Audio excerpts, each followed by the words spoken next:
नमस्कार, मैं हूँ ऋचा जैन कालरा। अच्छी खबर के इस शो में हम आपके लिए बहुत सारी दिलचस्प और शानदार खबरें लेकर आए हैं। तो आइए नजर डालते हैं इस शो की हाइलाइट्स पर। अनूठे रेस्क्यू ऑपरेशन में आजाद हुए 4 royal Bengali tigers. Face mask से भारत में कैसे बन रहा है कंक्रीट। आयुर्वेद ने लौटाई आंखों की रोशनी जहां एलोपैथी हुआ फेल। पेड़ पौधों के जरिए कैसे हिंदी सिखा रही हैं एक टीचर। ये एक शानदार और बेहद अच्छी इंटरनेशनल खबर है। अर्जेंटीना के एक सर्कस के लावारिस छोड़े 4 रॉयल बंगाली टाइगर्स को 15 सालों के बाद पिंजरे की सलाखों से मुक्ति मिली। 70 घंटों से लंबे एक नायाब रेस्क्यू ऑपरेशन में इन चारों टाइगर्स को पहली बार धरती पर चलने, खुली हवा में सांस लेने का मौका मिला। सैंड्रो, गुस्तावो, मेसी और मफाल्डा, ये 4 रॉयल बंगाली टाइगर्स अर्जेंटीना के सेंट लुई में इस ट्रेन कैरेज में 15 सालों से कैद थे। 2007 में एक सर्कस 2 बंगाली टाइगर्स को एक स्थानीय किसान की देखरेख में यहां छोड़ गया। तब ये 2 थे, अब 4 हो गए। 2021 में बहुत देर बाद सरकार जागी। In one of the compartments we have the old male who is considered to be around 18 years old, but we can see he shows all the signs of aged tiger. This old male is living together with one of the young males. The one who trusts us most is a female. She is around maybe 15 years old. She's very calm and very relaxed, and she was actually the first one to react positively to our training program. In tigers को यहाँ से निकालकर किसी natural habitat में ले जाने का फैसला हुआ, लेकिन इन्हें यहाँ से निकालना, इनका रेस्क्यू ऑपरेशन आसान नहीं था। इन टाइगर्स को अर्जेंटीना से ट्रांसपोर्ट कर साउथ अफ्रीका की लॉयंस रॉक सैंक्चुरी में छोड़ना मतलब 20,000 किलोमीटर का लंबा सफर। एनिमल वेलफेयर संस्था 4 पॉज ने इस मिशन का बीड़ा उठाया। 12 घंटे का सफर तय कर पहले इन टाइगर्स को ब्यूनस आयर्स एयरपोर्ट लाया गया। 2 प्लेन्स में रखकर इन्हें 10 घंटे में साउथ अफ्रीका पहुंचाया गया। इस सफर ने चारों टाइगर्स को काफी थका और डरा दिया। एयरपोर्ट से 4 घंटे के सफर के बाद ये अपने नए घर पहुंचे, जहां 3-4 हफ्तों से इनके लिए एक सेफ स्पेस तैयार की गई। 1 हेक्टेयर के इस इलाके में इन टाइगर्स को पहली बार मिला खुली हवा में सांस लेने का मौका।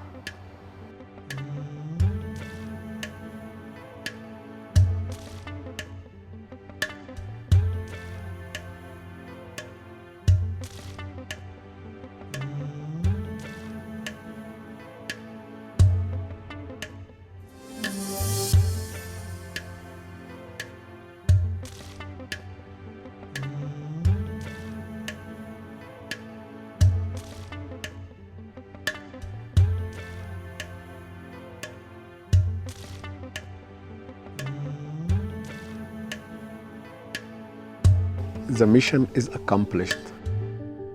I'm very happy, very emotional, very emotional to be honest. I feel happy for these tigers, like really, he fly all this distance to touch a new ground. He discovered it now. It will take a time till they settle down. It's still wrong responsibility for 4 paws, lifelong care for these animals. But yeah, this is the reason I like to do this. It's exactly this moment. I feel proud.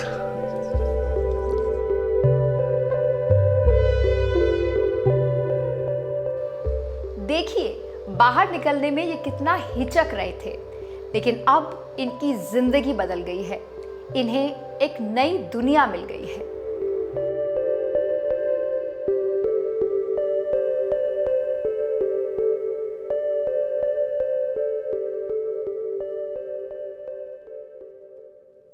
अगर आपको ये खबर अच्छी लगी हो तो हमारे channel को ज़रूर सब्सक्राइब करें और इस खबर को ज़रूर शेयर करें। फेंके गए डिस्पोजेबल मास्क का क्या कोई यूज़ हो सकता है? हो सकता है। इससे कंक्रीट बन रहा है और ये कारनामा हो रहा है भारत में। इसके पीछे है डॉक्टर बिनीश देसाई, जिन्हें भारत का रिसाइकल मैन भी कहा जाता है। उन्होंने फेंके गए मास्क को रिसाइकिल करने का एक बेजोड़ तरीका ढूंढा है। डॉक्टर देसाई इस कंक्रीट से इको ब्रिक्स बना रहे हैं, जो फेस मास्क जैसे वेस्ट को बेहतरीन तरीके से रिसाइकिल करता है। फेस मास्क को सीमेंट के मिश्रण में अगर मिला दिया जाए तो इससे ज्यादा मजबूत और टिकाऊ कंक्रीट बनता है। रिसर्चर्स की माने तो नॉर्मल कंक्रीट के मुकाबले मास्क वाला कंक्रीट 47% ज्यादा मजबूत और टिकाऊ है। अब भारत के बाहर विदेशों में भी इस तकनीक को अपनाया जा रहा है। हाल ही में वॉशिंगटन स्टेट यूनिवर्सिटी के वैज्ञानिकों ने सिंगल यूज या मेडिकल मास्क से होने वाले पोल्यूशन को कम करने के लिए ऐसी ही तकनीक खोजने का दावा किया है। मटेरियल्स लेटर्स में प्रकाशित एक रिसर्च के मुताबिक दुनिया भर में सीमेंट का मिश्रण बनाने में 8% कार्बन एमिशन होता है। अगर कंक्रीट को मास्क के माइक्रोफाइबर्स की मदद से बनाया जाए तो ये कार्बन एमिशन के साथ साथ प्रोजेक्ट में सीमेंट के यूज को भी कम कर सकता है। इससे सीमेंट पर होने वाला खर्चा भी बचेगा। साथ ही ये एनवायरनमेंट के लिहाज से एक अच्छी पहल हो सकता है। इजिप्ट में अमेरिकन यूनिवर्सिटी में भी फेस मास्क से कंक्रीट बनाने की पहल हुई है।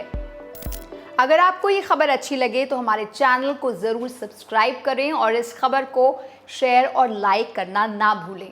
Join the good news movement. आज हम आपको आयुर्वेद से जुड़ी एक ऐसी खबर दिखा रहे हैं जो आपको चौंका सकती है। आयुर्वेदिक इलाज से एक अफ्रीकी लड़की की खो चुकी आंखों की रोशनी लौट आई। हम बात कर रहे हैं केन्या के पूर्व राष्ट्रपति रायला ओडिंगा की बेटी रोजमेरी ओडिंगा की।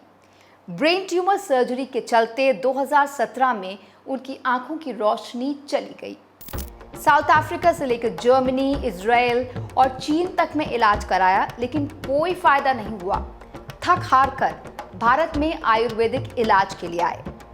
केरल के एर्नाकुलम के श्रीधारियम आयुर्वेदिक आई केयर हॉस्पिटल में इलाज हुआ। 4 महीनों के इलाज में ही जैसे चमत्कार हो गया। रोजमेरी ओडिंगा की आंखों की रोशनी काफी हद तक लौट आई और 2 साल के इलाज के बाद अब रोजमेरी की आंखों का अंधेरा गायब हो चुका है। वो मोबाइल पर मैसेजेस तक पढ़ सकती हैं। हाल ही में रोजमेरी फॉलो अप ट्रीटमेंट के लिए फिर से केरल आई थी, जहां उन्होंने श्रीधारियम आयुर्वेदिक आई केयर हॉस्पिटल का आभार जताया। ओडिंगा परिवार के लिए ये सपने के सच होने से कम नहीं था। आयुर्वेद के इस करिश्मे से ओडिंगा परिवार इतना प्रभावित है कि वो केन्या में आयुर्वेदिक आई केयर हॉस्पिटल खोलना चाहते हैं। साथ ही पूर्व राष्ट्रपति रायला ओडिंगा केन्या में फिर से सत्ता में आने पर अपने यहाँ आयुर्वेद को बढ़ावा देना चाहते हैं। उन्होंने लौटते वक्त प्रधानमंत्री मोदी से भी आयुर्वेदिक पद्धति से आंखों के इलाज को दुनिया भर में फैलाने की अपील की है। आपको बता दें कि श्रीधारियम आयुर्वेदिक आई केयर हॉस्पिटल 300 सालों से, जी हाँ 300 सालों से आंखों की बीमारियों का इलाज कर रहा है। 25 साल पहले यहाँ स्टेट ऑफ आर्ट सुविधाओं के साथ एक बड़ा आधुनिक अस्पताल खुला, जहां आज भी आयुर्वेदिक पद्धति से आंखों की सभी बीमारियों का इलाज हो रहा है। तो आयुर्वेद को अभी तक हम एक ऑल्टरनेटिव फॉर्म ऑफ ट्रीटमेंट या मेडिसिन मानते रहे हैं, लेकिन इस खबर ने साबित किया है कि जहां सब कुछ फेल हो गया वहां आयुर्वेद कारगर रहा। क्या आपको पता है कि पेड़ पौधों के माध्यम से हिंदी व्याकरण जैसे सब्जेक्ट भी पढ़ाया जा सकता है? ये अनोखा प्रयोग किया है बागवानी की शौकीन हिंदी टीचर संगीता श्रीवास्तव ने। इस मामले में उन्होंने वर्ल्ड रिकॉर्ड बनाया है। ये देखिए साथ में एकदम विलोम का एक सटीक उदाहरण, ये फल और ये फूल दोनों उल्टे लेकिन कितने प्रेम से एक साथ रह रहे हैं। अपने गार्डन के जरिए हिंदी व्याकरण पढ़ाने वाली संगीता श्रीवास्तव ने बच्चों को कुदरत या नेचर से जोड़ने के लिए ये अनोखा तरीका ढूंढ निकाला। देखिए, छुई मुई के पौधे के जरिए वो कैसे शब्दों के असर के बारे में बता रही हैं। आप देख रहे हैं जिस प्रकार मेरे जरा से स्पर्श से इन छुई मुई की पत्तियों में असर दिख रहा है, प्रभाव दिख रहा है, वैसे ही हमारे हिंदी साहित्य के शब्द भंडार हैं। यदि हम लेखन के समय बहुत अच्छे अच्छे सोच समझ के सार गर्भित शब्दों का प्रयोग करेंगे तो निश्चय ही साहित्य का प्रभाव हमारे ऊपर बहुत ही बेहतरीन ढंग से पड़ेगा। जब भी वाक्य में प्रयोग करो। संगीता श्रीवास्तव को बागवानी और हिंदी दोनों से बहुत लगाव है। लॉकडाउन के दौरान बच्चों से दूर उन्होंने अपने वीडियोस के जरिए हिंदी पढ़ानी शुरू की, जिसे काफी पसंद किया गया। उन्होंने ऐसे पेड़ पौधों का चुनाव किया जो हर बच्चे के घर के आसपास आसानी से मिल जाए। मुझे पहले हिंदी व्याकरण में पढ़ने में कुछ मज़ा नहीं आता था, पर जब से मैंने मैम की वीडियो देखनी शुरू करी है मुझे बहुत मज़ा आता है, क्योंकि उन्होंने इस वीडियो में पेड़ पौधों से रिलेट करके कॉन्सेप्ट को पढ़ाया है, चाहे वो संज्ञा हो, सर्वनाम हो, विशेषण हो, क्रिया हो, कोई भी कॉन्सेप्ट हो। बच्चों को वीडियो से समझना बहुत आसान हो गया है और प्लस वो अपने आप को कहीं ना कहीं एनवायरनमेंट से कनेक्ट कर पा रहे हैं। संगीता श्रीवास्तव का नाम हिंदी व्याकरण को पढ़ाने और फैलाने को लेकर इंडियन बुक ऑफ रिकॉर्ड्स के साथ साथ international book of world records में भी दर्ज है। मुझे लगा कि आने वाली पीढ़ी को प्रकृति के साथ जोड़ना बहुत ज़रूरी है, इसीलिए हिंदी व्याकरण जैसे नीरस माने जाने वाले विषय को मैंने अपने छत के इन पेड़ पौधों, अपनी एक छोटी सी बगिया के साथ जोड़ने का एक छोटा सा प्रयास शुरू किया था और वो कब विश्व रिकॉर्ड बन गया मुझे पता भी नहीं चला। आज की भागदौड़ भरी जिंदगी में लोग कुदरत से दूर हो गए हैं, पेड़ पौधों से बहुत लोग दूर हो गए हैं। प्रकृति के जरिए पढ़ाई बच्चों को पेड़ पौधों से भी जोड़ती है, जो कि संगीता श्रीवास्तव की एक अच्छी पहल है। संज्ञा के 3 भेदों से जोड़ें तो आप कभी भी इसे भूल नहीं सकते हैं। आज के शो में इतना ही, लेकिन जाने से पहले आपको ज़रूर कहना चाहेंगे कि अगर आपको हमारी खबरें अच्छी लगी हों तो अच्छी खबर को ज़रूर सब्सक्राइब करें यूट्यूब पर और हमारी खबरों को शेयर और लाइक करना ना भूलें। साथ ही हमें आपके फीडबैक का भी इंतज़ार रहेगा। सोशल मीडिया पर अपना फीडबैक, अपनी कमेंट्स हमें ज़रूर भेजें। नमस्कार।